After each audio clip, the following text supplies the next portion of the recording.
Post के द्वारा आपसे पूछा था कि आप किस विषय पर हमसे जानकारी चाहते हैं, जिस पर कई सारे लोगों ने अलग अलग विषय का जिक्र किया। इन विषयों में आज हम जिस पर बात करने वाले हैं वो है परशुराम अवतार की। परशुराम भृगु वंश में पैदा हुए महर्षि जमदग्नि के पुत्र थे। कल्कि पुराण में कल्कि अवतार को अपना परिचय देते हुए ऐसा परशुराम खुद कहते हैं, यानी कि कल्कि अवतार में परशुराम का पूरा परिचय दिया गया है, उनके जन्म की बात कही गई है। वहीं अब आपको ब्रह्म वैवर्त पुराण से ये बताते हैं कि एक ब्राह्मण कुल में पैदा होने के बाद भी परशुराम एक क्षत्रिय कैसे बने। दरअसल महेशमती देश का राजा कृतवीर्य जब एक बार परशुराम के पिता के आश्रम में रुका, तब उसे कपिला गो, जो कि कामधेनु गाय का बछड़ा था, वो बेहद भा गया। राजा कृतवीर्य ने परशुराम के पिता से कहा, हे जमदग्नि ऋषि, या तो आप कपिला गो को मुझे सौंप दीजिए या फिर मुझसे युद्ध कीजिए। परशुराम के पिता और कृत्यवीर इन दोनों के बीच भीषण युद्ध हो गया, क्योंकि ऋषि ने राजा को प्राण से अधिक प्रिय अपनी गो देने से इनकार कर दिया था। ये युद्ध बेहद भयानक रहा। राजा ने कई बार मुनि पर प्रहार किया, लेकिन खुद ही मूर्छित होता रहा। मुनि ने भी मूर्छित राजा का वध नहीं किया। तब अंत में कृत्यवीर ने मुनि दत्तात्रेय द्वारा दी गई एक शक्ति का इस्तेमाल किया, जो कि पुरुष का नाश करने वाली अमोघ शक्ति थी। ब्रह्म वैवर्त पुराण में लिखा हुआ है कि ये शक्ति विष्णु की शक्ति थी। लिहाजा विष्णु की इस शक्ति से परशुराम के पिता नहीं बच पाए और उनका हृदय छलनी हो गया। जब परशुराम ने अपने पिता को मृत पाया तो वो विलाप करने लगे, जोर जोर से रोने लगे और उन्होंने कृत्यवीर का गला काटने की और पृथ्वी को 21 बार क्षत्रियहीन कर देने की शपथ उठाई।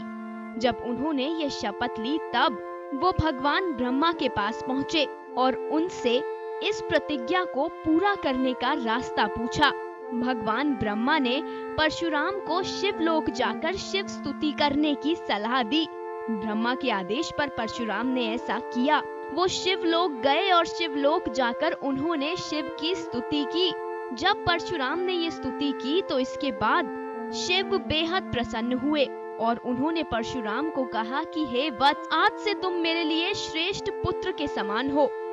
ये कहते हुए शिव ने परशुराम को त्रिलोक विजय नामक अद्भुत कवच दिया और दुर्लभ मंत्र दिया। फिर स्तोत्र पूजा का विधान, मंत्र सिद्धि का अनुष्ठान, नियम का ठीक ठीक क्रम व अन्य विद्याएं बताई। उस समय शिव ने उन्हें संपूर्ण वेद भी पढ़ाए। इसके बाद शिव ने परशुराम को नागपाश, ब्रह्मास्त्र, नारायणास्त्र, वरुणास्त्र, गंधर्वास्त्र, गरुड़ास्त्र, गधा, परशु और त्रिशूल दिए।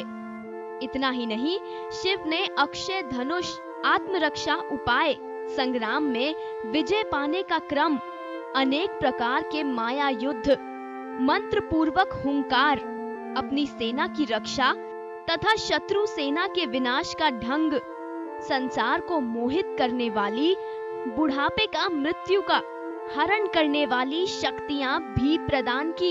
इसके बाद बेहद शक्तिशाली परशुराम शिव को नमस्कार करते हुए, उनका जयकार करते हुए वहां से चले गए।